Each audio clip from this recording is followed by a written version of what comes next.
What a hairy night at Penn State. A little after 10 p.m., the trustees come out with a dramatic announcement. Coach Joe Paterno fired, the university president fired, all for their role in the child abuse scandal there, and you saw the emotions explode across campus. We're seeing it again right now, end of an era at Penn State, and mixed emotions, and yes, many unhappy people about it, taking to the streets, fighting with police overnight. Our weekend anchor, Dan Harris, was caught right in the middle of it. And he joins us now from State College, Pennsylvania. How you doing this morning, Dan? I'm doing all right, Robin. Good morning to you. It was really a wild night. It all started after students here learned that Joe Paterno had been fired and that it had happened over the phone, not even a face-to-face meeting. The response was ferocious.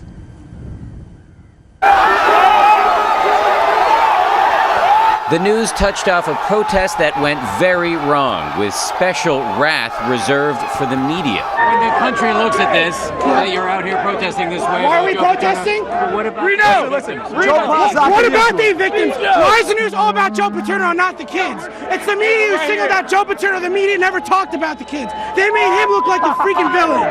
You call him a legend, treat him like a legend. Do you think he'd want you to be doing this, though? No.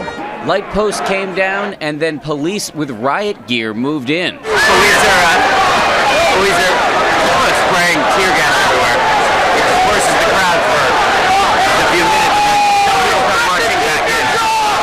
They're very liberal when they're using the tear gas. And they kept on using it during several hours of running street battles. The moment that sparked this fire, this late-night news conference where the Penn State Board of Trustees made an announcement that drew a gasp. Joe Paterno is no longer the head football coach, effective immediately.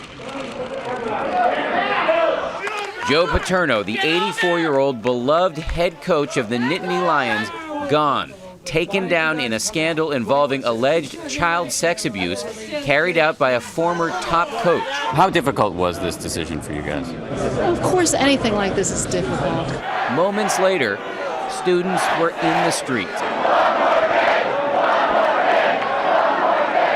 Joe Paul's not the one who should be taking the fall for this. Save Joe Paul! Why aren't hundreds and thousands of people coming into the street in support of those 8 kids who were abused? I would agree with that too, and I think as a Penn State student, I think my heart goes out first with victims and the families, and I hope they receive their justice.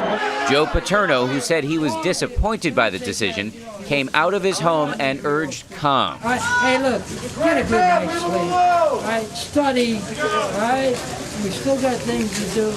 We love you, Joe. I love you, buddy. I love you, Joe. But still, it took several hours for police to finally retake control of the streets.